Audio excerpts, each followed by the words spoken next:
Hello students, welcome to science institute JNVST Jawahar Navodaya বিদ্যালয় প্রবেশিকা পরীক্ষার অঙ্ক ক্লাস। ফাইনাল সাজেশন বই থেকে আজকে আমরা 30টি গুরুত্বপূর্ণ অঙ্ক দেখে নেব। কোন বিষয়ের অঙ্ক? তথ্য বিশ্লেষণ বিষয়ক অঙ্ক। তথ্য বিশ্লেষণের মধ্যে আমরা পাবো দুই ধরনের অঙ্ক। তাতে আমরা দেখব যে যেভাবেই হোক না কেন, গ্রাফের মাধ্যমে হোক বা অন্য কোনো বিষয়ের মাধ্যমে হোক, এইভাবে যে কোনো বিষয় থাকতে পারে, তো আমরা যেভাবেই হোক তথ্যকে বিশ্লেষণ করে সমাধানে পৌঁছানোর চেষ্টা করব।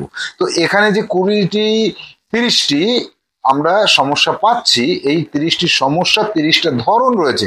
এই 30টা ধরনের সমস্যা যদি আমরা লাস্ট টাইম সাজেশন থেকে কমপ্লিট করে যেতে পারি, তাহলে 2026 সালের JNVST তে আমাদের কাছে এই চ্যাপ্টারের কোনো অঙ্কই আর কঠিন থাকবে না। তাহলে আমরা আজকে 29 নম্বর ক্লাসে আছি। কোন বই থেকে? লাস্ট টাইম সাজেশন বই থেকে। বিষয় কি? অঙ্ক, তথ্য বিশ্লেষণের অঙ্ক। তো সাজেশন বই যারা সংগ্রহ করেছো তারা তো আমাদের কাছ থেকে পরীক্ষার দিন পর্যন্ত গাইড পাচ্ছ, তারা আরো গাইড পাবে। তাহলে আমরা সরাসরি চলে যাব অঙ্কে। চলে যাব কি অঙ্ক?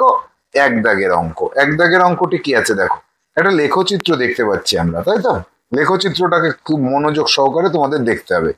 লেখচিত্রটাকে দেখো, এই দিক বরাবর সপ্তাহ নির্দেশ করছে, অর্থাৎ 1 সপ্তাহ, 2 সপ্তাহ, 3 সপ্তাহ, 4 সপ্তাহ, 5 সপ্তাহ। এই দিক বরাবর, এই রেখা বরাবর আমরা সপ্তাহ পেলাম। আর এই দিক বরাবর কি হচ্ছে? আয় ব্যয়। আয় আর ব্যয় কিরকম হচ্ছে বিষয়টা? আয় ব্যয় দেখো, এইখানে লেখা আছে সাদা যে অংশটা আছে সেটা হচ্ছে ব্যয় করছে, আর কালো অংশটা হচ্ছে আয় করছে। তাহলে আমরা এখানে দেখি, এই যে একটা সাদা অংশ দেখতে পাচ্ছি, এটা হচ্ছে ব্যয়, আর এই কালো যে অংশটা এটা হচ্ছে আয়। সেটা কি? প্রথম সপ্তাহের। দ্বিতীয় সপ্তাহের ক্ষেত্রে এইটা ব্যয় হচ্ছে আর এইটা আয় হচ্ছে। তৃতীয় সপ্তাহে ব্যয় হচ্ছে এইটা, আয় হচ্ছে এটা। তাহলে এবার বুঝতে পেরেছ 5টা সপ্তাহে কি আছে। এবার আমরা দেখব যে এই আয় আর এই ব্যয়, তাহলে আয় হচ্ছে 70 টাকা, ব্যয় হচ্ছে 50 টাকা। তার মানে নিশ্চয়ই এই যে 20 টাকা জমছে, এরকম কিছু একটা আছে। এবার আমরা প্রশ্নে চলে যাই। নিচের লেখচিত্র থেকে হিসাব করে বলো 5 সপ্তাহে মোট আয় আর ব্যয় কত। খুবই সহজ অঙ্ক হলো, সঞ্চয়ের কথা বলেনি। তাহলে মোট আয় আর মোট ব্যয় কত। তাহলে এই ক্ষেত্রে আমাদের কি করতে হবে? একদম সিম্পল হয়ে গেল যে মোট আয় কত। মোট আয় দেখো, মোট আয় কিভাবে নির্ণয় করতে হয়। মোট আয় প্রথম সপ্তাহে 70 টাকা, 70 টাকা বা 70,000ও বলতে পারো। দ্বিতীয় সপ্তাহে 50 টাকা, আমি 50 টাকাই ধরছি। তৃতীয় সপ্তাহে, হচ্ছে আবার 70 টাকা যোগ 70 টাকা। চতুর্থ সপ্তাহে 60 টাকা, এই 60 টাকা হলো। পঞ্চম সপ্তাহে আবার 70 টাকা, এই 70 টাকা। তাহলে 70, 70, 70, 3 7 21, 210, 210 আর 50 আর 60, 110, 320 টাকা হচ্ছে টোটাল আয় হলো।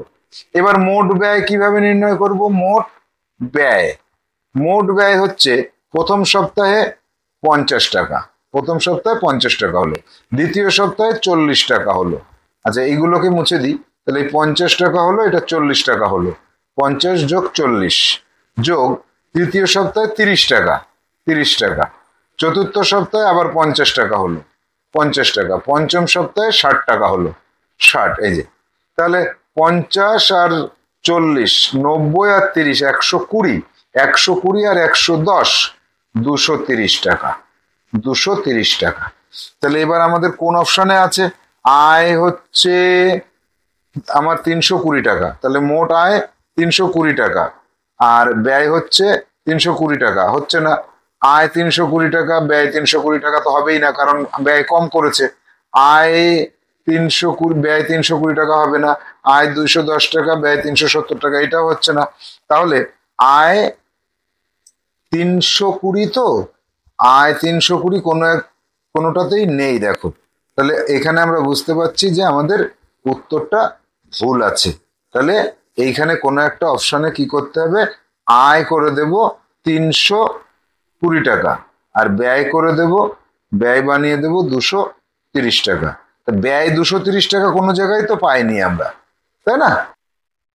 তাহলে এই যে সমস্যাটি তোমরা বইতে পেয়েছো, আমাকে একজন স্টুডেন্ট জানিয়েছিল স্যার উত্তরপত্রে ভুল রয়েছে, তো সে দেখে নাও পুরুলিয়া থেকে জানিয়েছিলে। তুমি 2 দাগ না 1 দাগ যেন বলেছো, তাহলে 1 দাগেরটাই তো আমরা ঠিক করে নিলাম। আর যদি তুমি এখানে দেখো যে আমার হিসেবে কোনো ভুল হয়েছে, তাহলে আমাকে অবশ্যই কমেন্টে জানাবে যে স্যার এই জায়গাটা ঠিক হবে বা এই জায়গাটা ভুল হবে, এরকম জানাবে আমাকে। তাহলে এবার আমরা যাব পরবর্তী সমস্যা।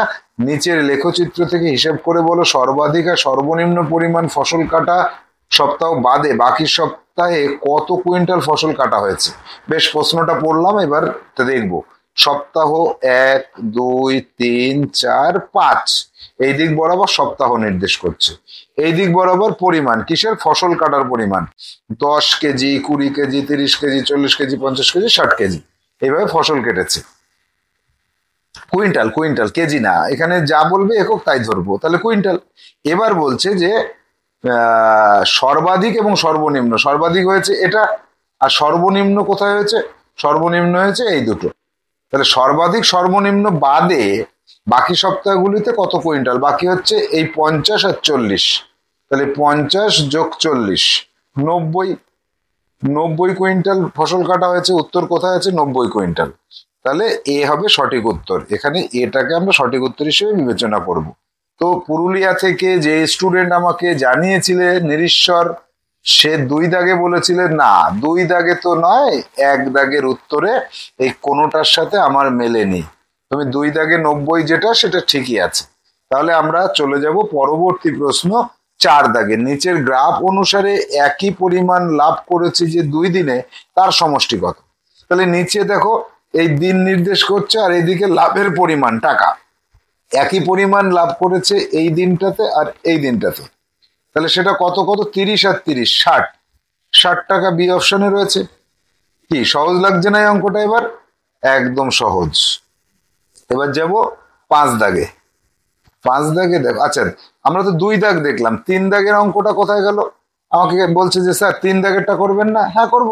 এই যে নিচের গ্রাফ অনুসারে 5 বছরের ওজন কত হওয়া উচিত। দেখো এখানে বছর নির্দেশ করছে এই দিক বরাবর, আর এইদিকে উচ্চতা বা ওজন, এখানে ওজন আছে তাই ওজন বললাম। তাহলে 1.5 বছরে 30 কেজি, 1 বছর পরে 10 কেজি বাড়লো, 3.5 বছর, 1 বছর পরে আরো 10 কেজি বাড়লো, 4.5 বছরে আরো 10 কেজি বাড়লো, 5.5 বছরে আরো 10 কেজি বাড়বে, আরো 10 কেজি বাড়বে। তাহলে 5.5 বছরে ওজন কত হওয়া উচিত, 70 কেজি হওয়া উচিত। একদম সহজ, প্রথম দিকে তো সহজই দেবো। এবার 4 দাগ হয়ে গেছে, 5 দাগে যাব। নিচের গ্রাফ থেকে নির্ণয় করো বনে মোট জন্তুর সংখ্যা কত। আচ্ছা এদিকে পশুর নাম পাচ্ছি বাঘ, সিংহ, হরিণ, হাতি, গন্ডার। এদিকে 10টি, 20টি, 30টি, 40টি, এদিক বরাবর সংখ্যা নির্দেশ করছে।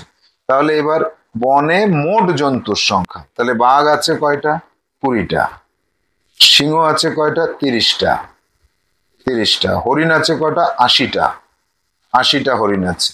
এদিকে হাতি আছে কটা, 50টা, 50টা হাতি আছে। গন্ডার আছে কটা, 40টা।